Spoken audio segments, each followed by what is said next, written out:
It was right at this perfect timing, at the right moment. Doon ka magpapasalamat na, Lord, thank you kasi buti na lang hindi mo maaga binigay sa akin tong opportunities na to. Kung hindi, nako, baka nalunod ako sa isang basong tubig at talagang pinasalamatan ko yung sarili ko.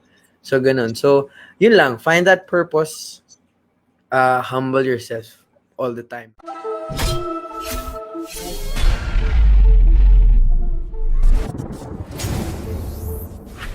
So ayun po, welcome po natin. No, ayan, sobrang nakaka-proud po na meron tayong kapatid kay Jesus na representing us in this line of industry. Palakpakan po natin, welcome po natin. Let's give him a big Bible Ninja. God bless you, Julian Trono! Palakpakan! Ayan, What's up, kuya? Grabe naman yung intro na yan.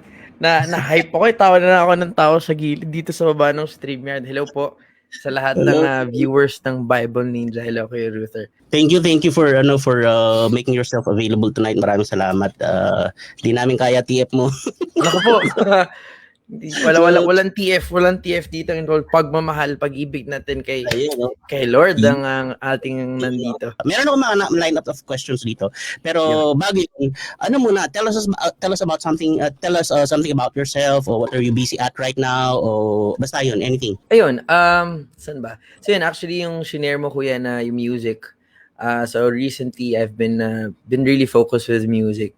After siguro 2018, 2019, we've done films then, of course with Ella and some series and all of that. So parang this time actually nag-start yung pandemic in 2020 to up to present, mas music yung naging focus ko kasi parang ewan ko, may gigil dun sa side na yun kasi yun nga, since dancing talaga was my vehicle sa showbiz. Parang yung love ko with the art form itself. Kumbaga yung kabuuan na yung storytelling, like in terms of music, in terms of performance, and pati sa film na rin kasi I took up film din nung college. So parang parang isang bagay lang yung binuksan yung kumbaga isang bagay lang yung mahal ko talaga pero nag-grow siya into many forms. Kaya yun yung pinupurso ko. So, it's music. So, recently nag-release kami ni Ella ng single. Sobrang na-appreciate ko na may mga ganyan tayong artist kagaya mo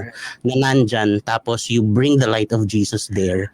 No, so grabe nga po, natuwa lang ako kasi you shared about Sir Gary V. I've met him siguro just a couple of times, pero yung isa sa mga talagang hindi ko makakalimutang pagkikita namin it was the first time, and I remember hindi pa ako Christian noon.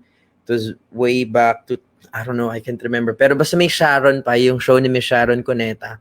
Tapos they were promoting si Sir Gary V and si Sir Martin. Nagpo-promote sila ng concert nila that time, and it so happened na ako yung young Gary V na nag-perform and si Raf Salazar was the young Martin. And I remember sitting down with him.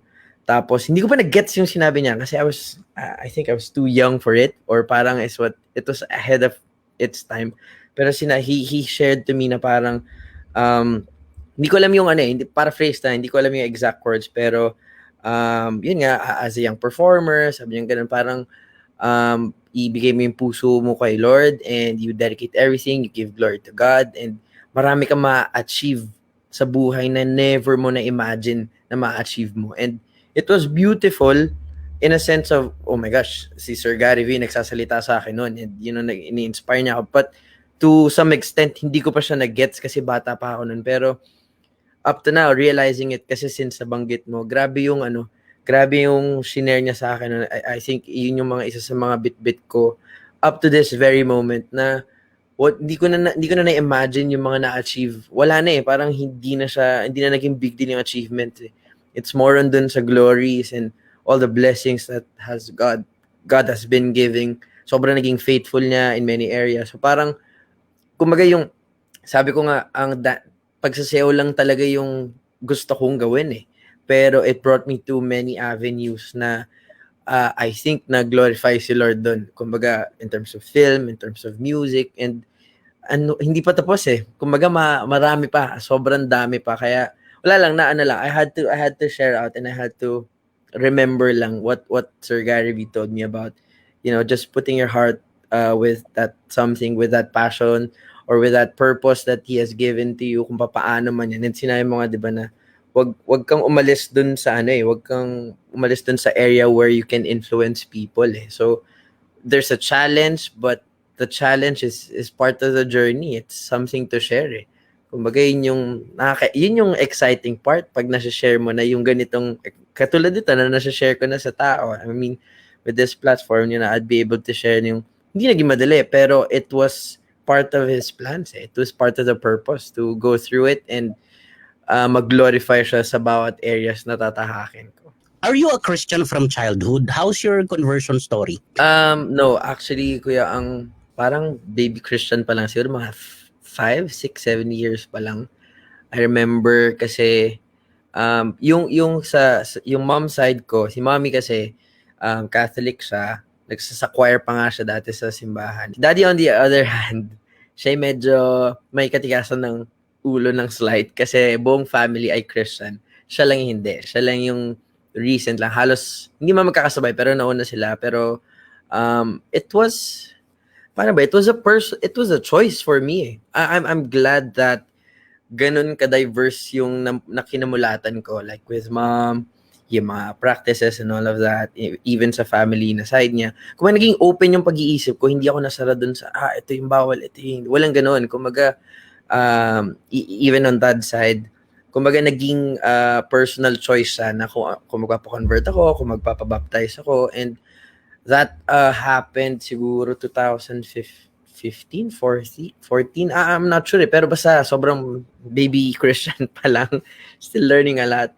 Pero yun, I'm glad and yun nga, sobrang blessed din to have both of my parents. Yung ganong mentality lang na ikaw, choice mo yan. Kung alam mo yun, tama na sa pakiramdam, kung tingin mong ito na yung time na yun, go for it. And it wasn't so hard kasi grabe yung church din namin yon, yung mga pastors namin were very supportive. And yun, in terms of the learning, importante rin kasing tuloy-tuloy yung pag-aaral eh. Hindi siya, kumbaga, ako nga sabi ko, when you read the Bible now, tapos you read the same verses o kung ano man yun, a few months after, iba yung dating kagad sa'yo, iba yung maturity, iba yung tuturo nung time eh. So, I think it's a constant learning. Everything is a constant learning. Pero, with the journey of me being converted, parang ay walang mahirap. Pero yung after, yun yung talagang nag-emerge na lahat. Bakit ganun? Di ba yung lagi sabi ng pastor namin na, ba't ganun? Pag nung naging Christian ako, dumami yung problema ko or stuff like that. Parang, ako, dun ko na-acknowledge na hindi dumami, pero mas naging problema na siya sa paningin mo eh. Kasi ito yung mga bagay na nakasanayan na mahirap nang i-unlearn. Yung mga ganung bagay na hindi naman siya problema dati, pero now you acknowledge it as a problem because you have, alam mo yun, may Diyos ka na sa puso eh. You acknowledge your faith. Diba? Ang hirap, pero it gives us space. Or yun yung parang meron challenge, pero it gives us space to improve as a man of God, as a son of God. So, yeah, it gets me, yung excitement, yung ups and downs, it's a beautiful thing. Ako, never kong sinabi na, ang hirap naman, ba't naman ganito? Ang dami naman kailangan gawin. Walang ganun. Meron lang akong face na I should take it really slow. I should take it ng dahan-dahan kasi I don't wanna get overwhelmed. So, may ganun lang ako parate. Ayun. Ganda. Speaking of pastors, no. Yan, shout out sa mga pastors niyo, si Pastor Jean Estrabon, Pastor Vic Tabelisma, at saka Pastor Romel Estuesta ng Unified Vision Christian Church. Yan. Saan to sa QC? Dito lang po kami sa may E. Rodriguez. Malapit lang sa E. Rodriguez. Along E. Rodriguez. May physical service na ba? Meron, pero ano pa rin eh. Parang 30%. They're 30%, still operating at a 30%. Mm-mm. So, hindi pa ganun ka na paminsan. Oo. Kanina, sakto yung sinabi mo. Kanina yung natatawa ako doon sa tatawa ako sa mga comment dito eh. Ano daw? Wala, nakakatawa, may nabasa ko iba eh. Sabi ng isa, saan ba yun? Saan ba yun? Sabi ni Totoo. Sabi niya, nagsisisi ako na ni-reject ko siya noon pero mukhang napabuti naman siya ngayon. Sino yun? Ako. Mga klase ko dati yan, ha? Or mga, ikaw ba yun dati? Focus muna sa testimony, later na lang kiligin. Yan, oo, talaga. Ganun talaga. Alam mo, si David, sabi sa Bible, yung description kay David has, handsome and ruddy. So, yun yung description sa kanya. So, ayun. Ako, cute lang. Description sa. Alam mo, nasabihan ka ba ng cute? Nasabihan ka naman, ano mas madalas sabihin sa'yo ng tao ngayon? Gwapo na, di ba? Gwapo. Hindi na cute. Alam ko Bata ka pa, medyo, cute. ang hirap mag-take ng mga ganyang compliment. Kasi thank you ba yung isasagot mo? Or parang, kasi tayo mga Pinoy kasi, pag nag-thank you ka, parang ang yabang mo, no? ang yabang, yun nga eh. Yung culture natin, pag sinabihan ko, uy, ang galing mo, tapos sinabi mo, thank you. Ang dating sa anong yabang naman ito, tinanggap. So, ano gusto gawin ko dun sa Chinese? Yung mga youth namin, magpapamiting na no? Pastora, meeting na po ba tayo? Hi, Krisha May. Tapos, so ayun, tapos eto, shout out mo nga to. Ayan, scholar namin to eh.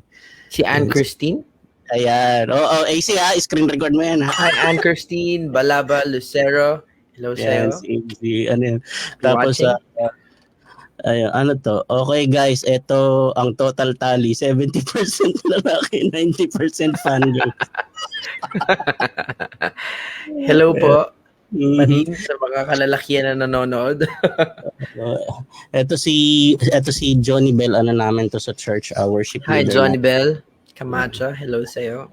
Yun. Tapos, ang tawag dito, pasensya na po talaga, nag-apologize po ako sa mga followers po ni yan si Ma'am Mela, supporter natin yan. Hi, Miss Mela. Nag-apologize po ako sa mga supporter ni Richard Buligan. Si Richard Buligan po, sa mga nakakilala kay Richard Buligan. Ang totoo po, kaya po si best friend ko yun, si Richard Buligan.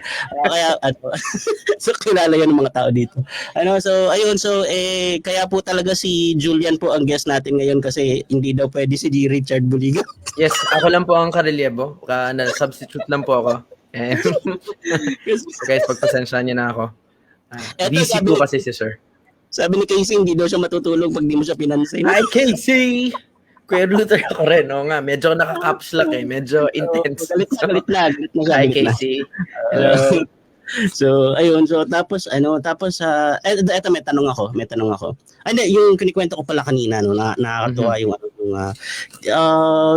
pinuntahan ko yung Facebook ng church ninyo. Tapos inupuan ko yung isang lecture ni Pastor Gene, no? Yes po. So Sunday service niya yata yun. So sakto dun sa sinabi mo na your decision to follow the Lord is a personal decision. Don't just live on your parents' faith. Hindi yung nandito ka lang kasi nandito parents mo. O sumusunod ka kay Jesus kasi sumusunod sila kay Jesus. Yes. Make up your own mind and make your own decision. No? Yes. You have to own this faith because your relationship is personal. So Yes. tama tama kasi ina-argue din yan ng maraming ayaw maniwala na hindi kaya ka lang namang Christian kasi Christian yung parents mo di ba? O kaya daw dahil nasa Pilipinas ka Christian ka pag nasa ibang lugar ka daw nasa ibang parts ng Asia halimbawa sa Japan kung nasa Japan ka Right. magiging Buddhist ka ganoon yung argument ng ang tawag doon geographical fallacy yata ang tawag doon. Pero kasi fallacy kasi it's not true. Kasi alam mo yung Christianity, sinabi, kasi kaya ka lang naman Christian kasi Pinoy ka o Amerikano ka. Middle Eastern yung Christianity Sa Middle East siya galing sa Israel So, 'di ba? So, Middle Eastern siya. Ang sasabihin kaya ka lang naman Buddhist kasi Chinese ka. Sa India galing 'yun 'di ba? Doon pa lang wasak na 'di ba? So, kung saan-saan siya so ganun. Talaga in pursuit of truth talaga 'yun ang mangyayari. Ito isa sa mga questions ko. Were you ever you don't need to if the answer is yes, you don't need to mention the person. But have you ever been heckled in show business for your faith? Nakansyawan ka na ba? No, hindi naman Many times. Tell me about it. I wanna hear. Many times kasi parang there was this one time, isang beses, it was in a live show. Parang live show before sa GMA.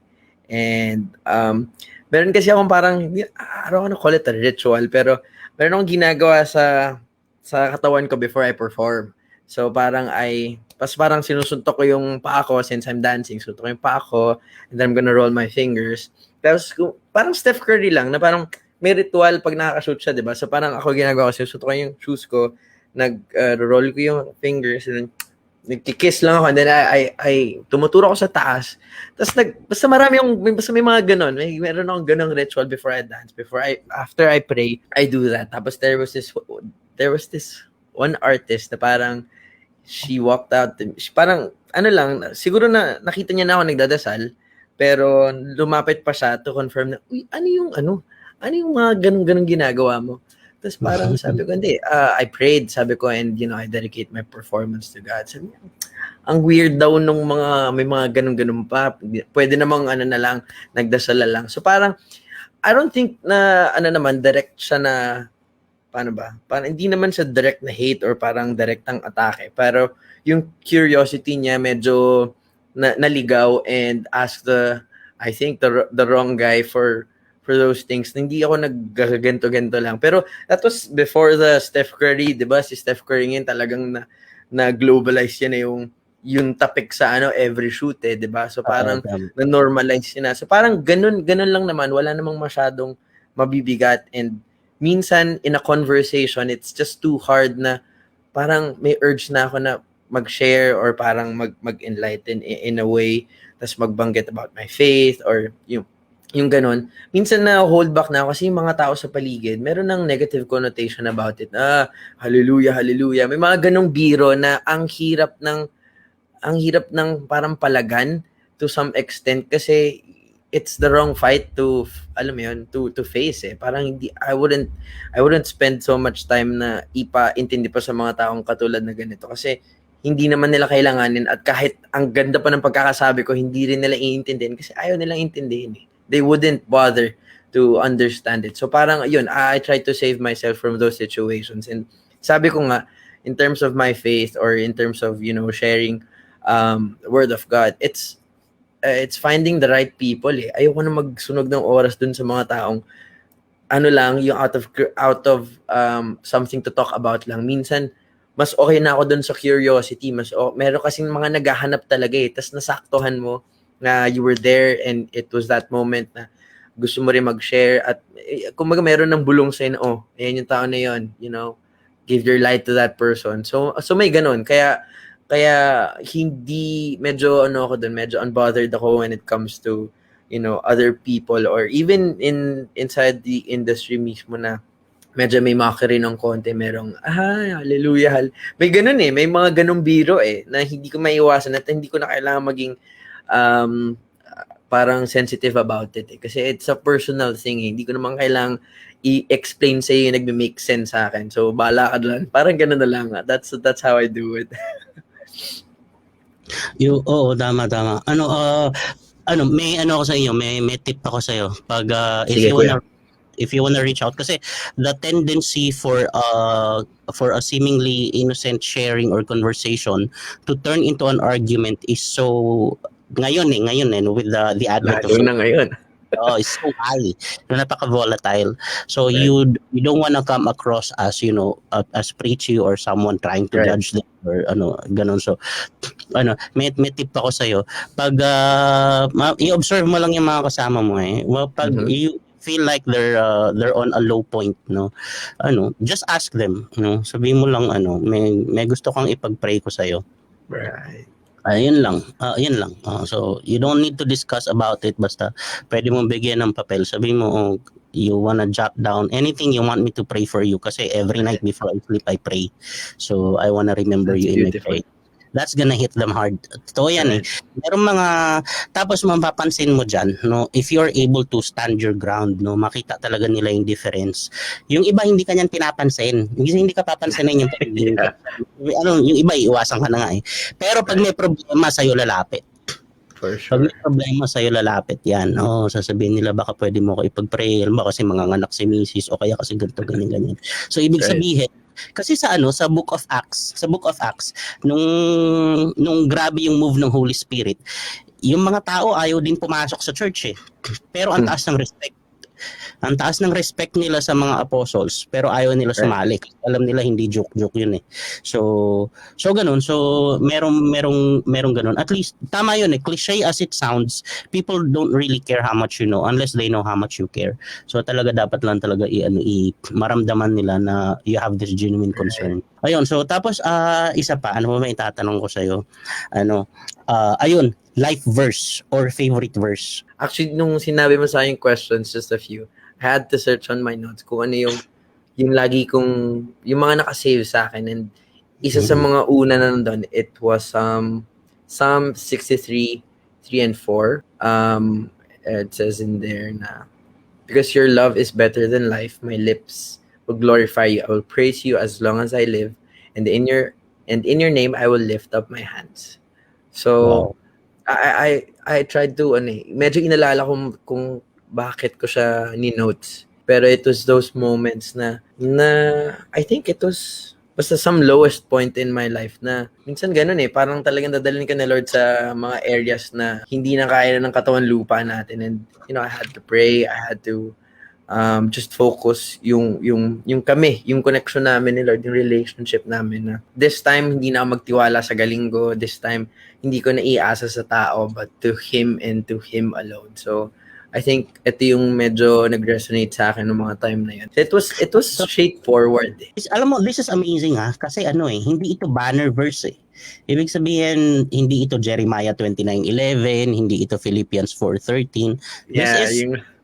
I appreciate this kasi bihira ako maka-encounter ng although sinabi mo baby Christian ka, mas amazing pa, mas na-amaze ako. Wait lang, ipipaste ko dito so everybody can see. Okay, so kasi for someone like you to be holding on a Bible passage such as this na hindi siya banner verse, this is rather unique, no? Ibig sabihin nagbabasa ka talaga. Naiintindihan mo? Oo, ibig sabihin Yes, nagbabasa. Ito po ang life verse ni Julian. Okay? Psalms chapter 63 verse 3 and 4. Because your love is better than life, my lips will glorify you. I will praise you as long as I live. This is absolutely beautiful. And in your name, I will lift up my hands. Ang ganda. Ang ganda nito. Palakpakan natin sa mo. Ang ganda naman nito. Ang ganda, ang ganda. I think yung simplicity lang nito kuya nung verse na to alone, parang ganun. Yung sinasabi mo about, yung mga banner verses, parang, hindi ko alam kasi parang, in my head, in my mind, parang, it should be, kumbaga pag life verse, it should be something that really resonates. It should be something that is really personal. Tapos parang ito, ang simple niya lang, walang matatalinhaga or walang, may mabibigat na salita.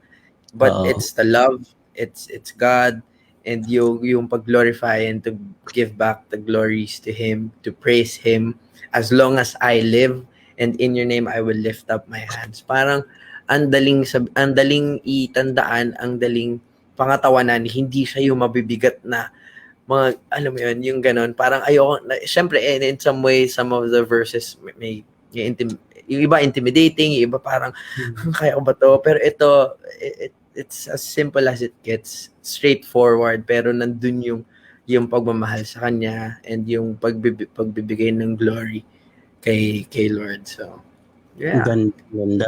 Yun lang yung line na yun na I will praise Him for as long as I live. Sobrang amazing na nun. Kasi as long as you live, you'll experience pain, disappointments, ups and downs in life. So it's not as simple as it may sound like, no? So I will praise Him as long as I live. Kasi dun sa gap na yon, as long ni sa phrase na aming laman nun For sure. Yeah.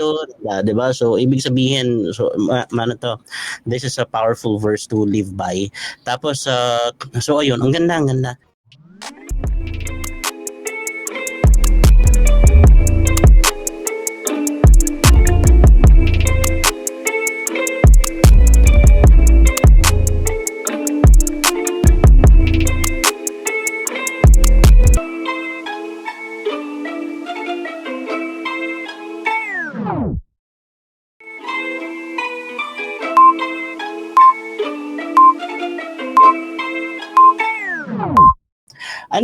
how do you go about the day? Kasi di ba kunento mo na kanina kasi yung sinasabi ko kanina po, na sinabi ko sa kay Julian na ang hirap ng teleserye. Mahirap po talaga. I think it's the most physically taxing as compared to everything else, no? Yes. Kasi ang tagal. Diba? Nung nakagawa ako ng fantasy series sa ABS, yung Waku-Waku, ako yung nagpagalaw, nagbuhay dun sa puppet. Right. 5 AM halimbawa ang call. Tapos matatapos kayo 2, 3. Mabilis pa yun. Kasi si Direk Wen yun. Maaga pa po yun. Si Direk Wen Ramas matulin yung trumabaho. Yung iba inaabot ng 5 AM, yung iba may araw na daw Sure. Diba? Kaya sobrang na-appreciate ko, sabi ko ang galing pala ng mga artista talaga. Kasi alam ba natutulog, halimbawa yung bata na yung lang idlip lang na gano'n, tapos ikaw na bangon kagad na gano'n. tapos paiiyakin ka. Grabe yan, kaya meron ako mga experiences before sa yung mga shows ko before when I was younger, yung Panday Kids dati, yung kung natatanda mo. Sa GMA7 yun. Kasi nahati yung espada ni Panday, nahati sa 3 yan. So, kasi isa ako dun sa meron hawak. Merong isang beses na si daddy noon, yung parents ko kailangan na nila akong ialis kasi hindi ko na kaya talaga. As in, puro fight scenes kami, puro ganun. Tapos parang, hindi na ako bumabangon yung tulog ko, pang tulog, magdamaga na. So, grabe rin talaga po yung hirap. Lalo na kung nag-start ka ng bata, parang hirap ng adjustments, ang hirap ng... Kaya medyo kinapos tayo sa height pero ayos lang naman. Thank you Lord pa rin dahil grabe yung puyat, tas yung mga tawid ng mga shoots. Ganyan. Pero it's something na something na rewarding. Rewarding in a way kasi napapanood ng mga tao, lalo na nung mas bata pa ako, parang grabe, napapanood ko yung sarili ko sa TV, something like that. So, ngayon kasi yung paano ba yung pinaka-rewarding sa akin is the people na lalapit sa iyo at iba na yung reward actually in terms of sa fans o yung mga supporters. Kumbaga umabot na rin ako sa point na hindi na yun sa dami. Kumbaga yung quality of the people who follows you who you inspire. Kumbaga hindi na sila nagpapasalamat dahil yung galing mo dun ang gwapo mo dun, blah blah blah. Hindi, meron na dun na-inspire mo ako meron ako mga ganong mga supporters na naging kaibigan na rin na malapit na nasa grad picture nila ako, tapos Julia, isa sa mga tumulong sa akin na nag-inspire sa akin in a way. Ganon. So parang okay na ako dun sa ganon kahit iilan lang, kahit katiting lang yun, iba yung pakiramdam nun kasi buhay na yun parang naging parte ka ng buhay niya talaga literal, hindi dahil lang sa yung cute mo, yung galing mo, something. Okay, influences mo sa dancing tapos sa iyong Christian life. Influences, siguro ang isa sa main talaga would be both dancing and sa Christian life would be si Sir Gary V talaga. Grabe yung bata pa lang ako and even parents ko talagang iba yung ginawa niya kuya yung panahon nila iba dahil yung ginawa niya was hindi na siya humanap ng butas to parang proclaim or parang to share his faith. It was music and music alone. Wala na siyang pakialam kung mawiwirdohan kayo, makokornian kayo dito. Gagawa ako ng mga worship songs. So parang, in a way, medyo may struggle ngayon kasi mas, para sa akin, yung struggle with producing worship songs, merong ganong connotations. Meron ng mga, it's not negative, pero iyaano ka na even sa mga music platforms let's say sa Spotify, algorithm alone, dadalhin ka dun sa algo mo which is yung worship na label or worship na playlist. So may mga ganon, parang hindi ba pwedeng yung music na katulad nung time ni na Sir Gary V dati na Warrior is a Child, papakinggan mo siya ng hapon, ng gabi, ng walang playlist. It can be anything kung kailan mo siya maramdaman or yung sayawe. Grabe yung sayawe na rekta na yun, wala nang wordplay doon, wala nang creativity. Kumaga, hindi na niya pinalusot para ma-play sa radyo or ma-play sa kung ano man. Yun yung struggle ngayon. Of course, management and all of that. Pero in terms of influences talaga, na yung tinayuan, yung na-set niya na standard in terms of an artist being, kumaga an artist, and as someone na talagang very vocal in terms of his faith. Talagang siya yung talagang I look up to. Malayo eh. Grabe yung bigat niya nung mga na-meet ko na rin siya like after nung nakapag-meet kami nun sa Sharon. Mga little talks lang, you'd know na it has been, ewan ko, basta iba yung presence niya, iba yung talagang grabe niya binabalik lahat ng glories kay Lord. Grabe siya magsalita in terms of, yun yung sinasabi mo ko na parang nagkaroon pa ng konting huddle, di ba, na pinag-pray niya. Kumbaga, kung hindi ka na sa ganong status, yun nga yung sinabi, di ba, na kung hindi ka na sa ganong status, it would be so hard for you. Pero hindi eh. Nung time niya na he was starting, o yung time na rin na nag-start na siya with music, weirdo man siya pakinggan noon, o parang, ba naman yan, alive, pero hindi eh. Na pinanindigan niya, tinayuan niya na yun hanggang sa umabot na siya dun sa rurok. And siguro, in a way, if that's something that can be replicated, sabi ko yun yung gusto kong tahakin na it's the music for me. It has been always the dancing and the music. Kumbaga yung paggawa ng pelikula, kasama yan sa mahal ko, pero yung music talaga na magawa ko sana. And yung ganon na it was creatively done, it was straightforward, na talagang, Lord, para sa ito. Ito yung papakinggan ko kapag na-inspire ako sa pag-ibig mo.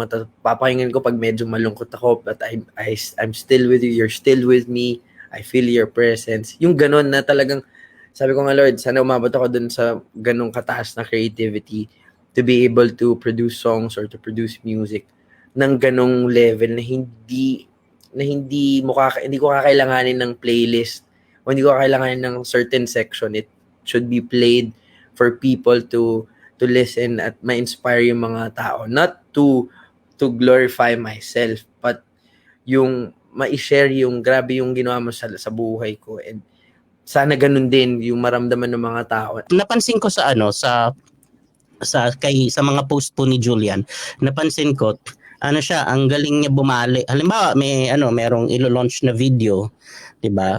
It's not a Christian video, it's a content, 'di ba? Tapos so babanggitin niya yun dun si Lord Jesus sa acknowledgement niya. So, kaya hindi siya preachy. Kaya ang dali niyang kapitan, lalo yung mga kabataan, hindi sila napapaso. Kasi importante yung entry point eh. Yung entry point po, ganito po yan. Alam mo, itong New Testament Pinoy version, di ba? Entry level Bible to. Right. Ito, entry level Bible to. For those who are having a hard I time. have that. Di ba? Is it this one? Yan, oo. Ayun. Entry level Bible to eh. So sobrang importante niya. Alam mo, yung sa mga for kids, Superbook. Entry level yun eh. May mga apps, may mga games. Yun kuya, like something to ask naman sa'yo. Is that okay na you're understanding the Bible in a more parang simplified? Ano bang next step? Okay lang ba na ganito natin kasimple siya dinadigest? Or aren't we missing out yung bigat or yung value or Hindi. Kasi si Lord, pag tinignan mo, Jesus was a master. He still is, no? Pero when he was here on earth, no, Jesus was a master communicator.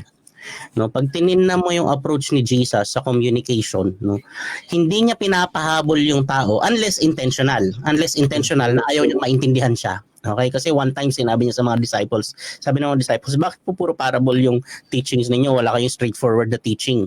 That was prior to the Sermon in the Mount. Kasi yung Sermon on the Mount, yun yung straightforward niya na preaching, walang symbol eh.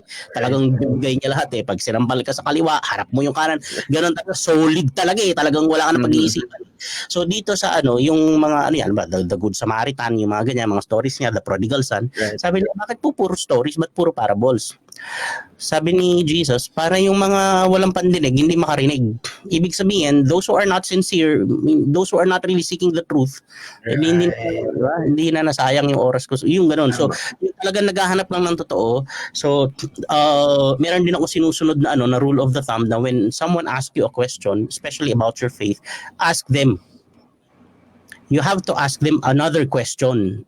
Instead of going straight to the answer, ask them a question that would open up their assumption para alam kung saan sila nanggagaling. Kasi pag sumasagot ka ng tanong, hindi mo lang sinasagot yung tanong, sinasagot mo yung tao. Yeah. No, yung tao. So pag yung tanong niya wala namang kinalaman sa story niya, naghahanap lang ng away 'yun o naghahanap lang siya ng True. So ganoon. So wag mo na sagutin kasi kahit anong ibigay mo, babarahin lang niya, di ba? Pero kung naghahanap siya talaga, kung gutom siya talaga, bigyan mo. So ganoon. So yung sa pagtiningnan mo si Jesus kung paano siya makipag-usap, ang lalim niya kapag ang kausap niya mga teachers of the law. Sabi niya kay Nicodemus, sabi niya, you are a teacher of the law yet you do not understand these things. Sabi niya kay Nicodemus, di ba? Dalawa lang sila. Pero sincere seeker yan. Dahil sincere seeker si Nicodemus, kahit pa nasa enemy faction siya, sa Pharisees. Pharisee siya eh. Pinuntahan niya si Jesus, secretly, gabi. Doon sinabi ni Jesus na, I tell you the truth, you must be born again, for God so loved the world that He gave His only begotten Son. Hindi sinabi ni Jesus sa public preaching yan. Sinabi ni Jesus yan nung kausap niya yung isang Pharisee. Kasi sincere seeker. Sabi niya, for God so loved the world that He gives all. So tapos pag ang kausap niya naman, common people, sabi niya sa commoners na mga people of the soil, ibig sabihin, mga magbubukid. Sabi niya sa bukid, sabi niya, the kingdom of God is like this. Para ka naghasik ng seed, tapos yung iba tumama sa magandang soil, sa mabato na soil, yung iba tumama sa matinik na soil, yung iba pumunta sa good soil. Naiintindihan ng mga kausap niya. Right. So, ngayon, sabi niya, dun sa mga sabi niya, sino dito may di ba, pag shepherd ka, malamang shepherds ang kausap niya, maraming shepherds dun eh. Pag shepherd ka, di ba, nawala yung isa, iiwan mo yung 99, hahanapin mo yung isa. Yeah. The 99 can manage because they're together. Yung isa, wala siya talagang sense of direction, kailangan mo siya, you have to pursue that. So, si Jesus ganun. Hindi niya pinapahabol yung tao sa level of intelligence niya. Kaya nga siya habulin ng bata eh. Ito hindi maintindihan. Kaya si Jesus habulin ng bata. Sa tingin ng iba, kung lagi lang si Jesus ay theological lang lagi ang terms niya, paano siya maintindihan ng bata? Ba't siya gusto? Diba? Ba't siya gusto ng bata? Right. Diba? So, ibig sabihin, kung kahit anong level ng taong kausap niya, kaya niyang kausapin. Same thing with the Bible translations. Ang goal ng mga ganitong translation, pati ng mga Bible na ginawang coloring book para sa bata, pati ng mga series na ginawa pang bata o pang youth o pang ang purpose niyan, hindi para i-water down yung message. Ang purpose niyan, to get the message across to an understandable level. Pag umaakyat na yung level nila, aakyat din sila, magpapalit din sila. Naghahanap, yeah. Din yan ng translation na mas malalim. Parang yung Harry Potter.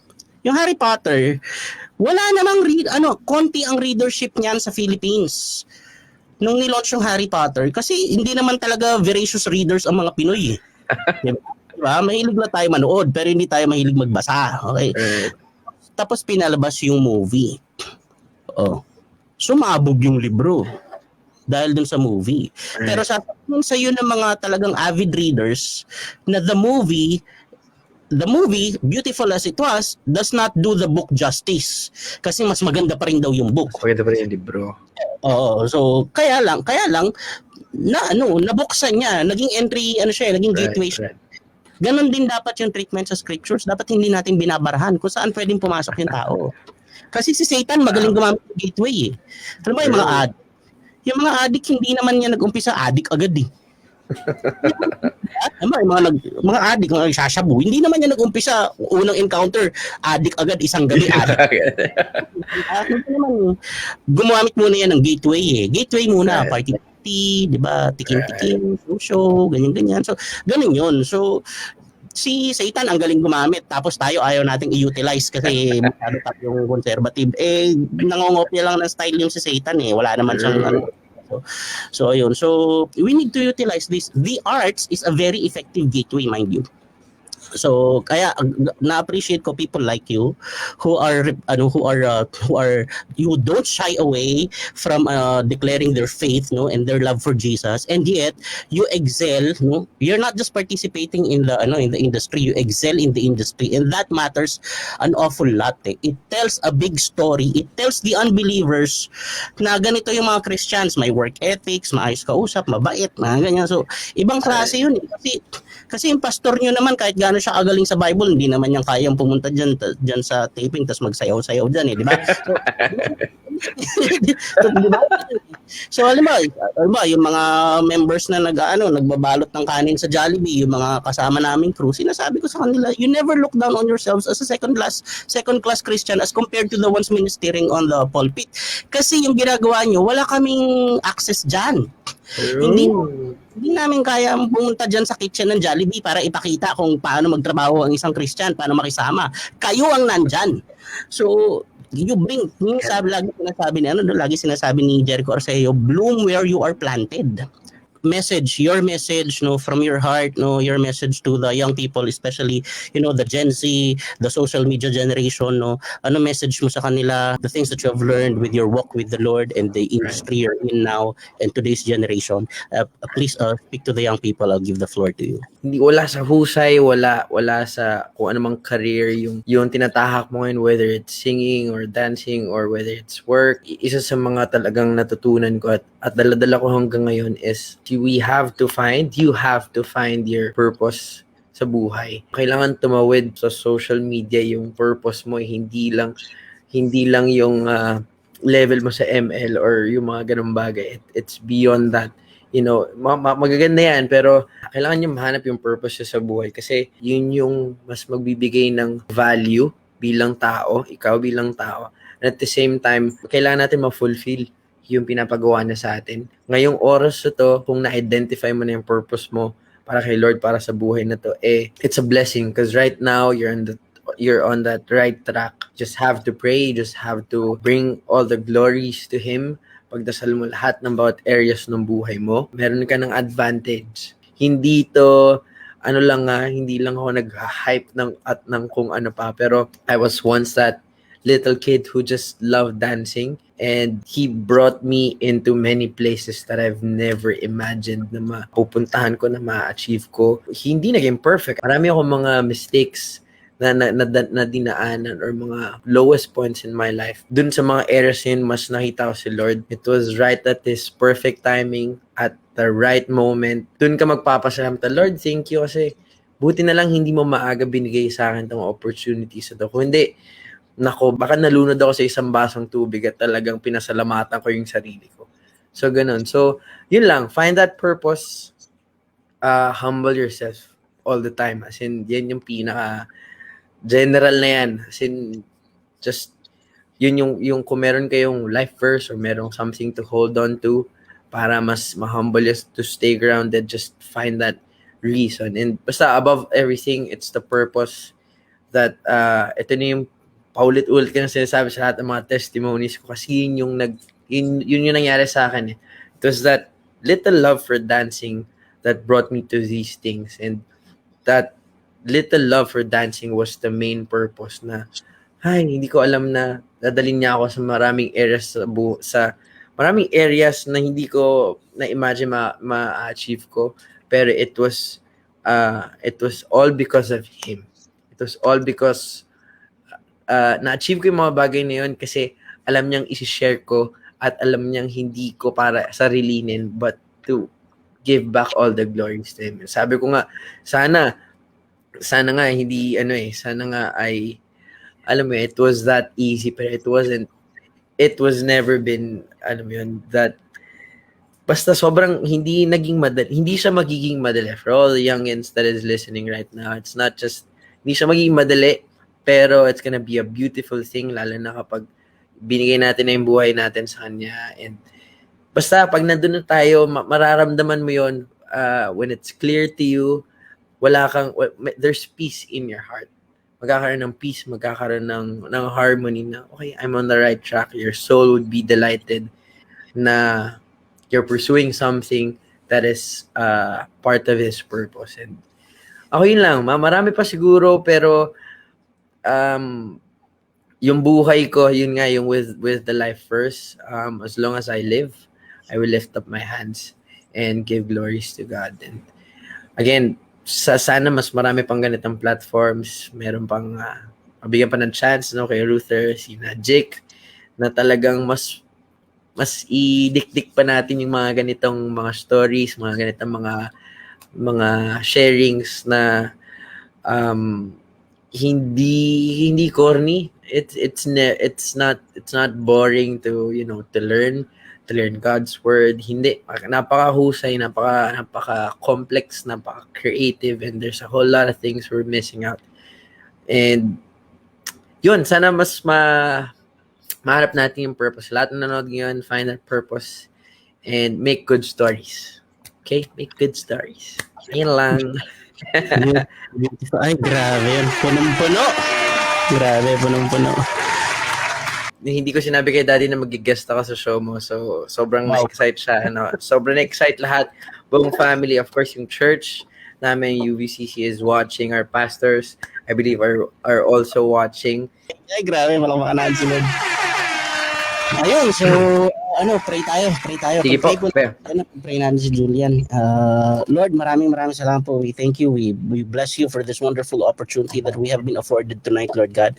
We are so honored and so humbled at the same time.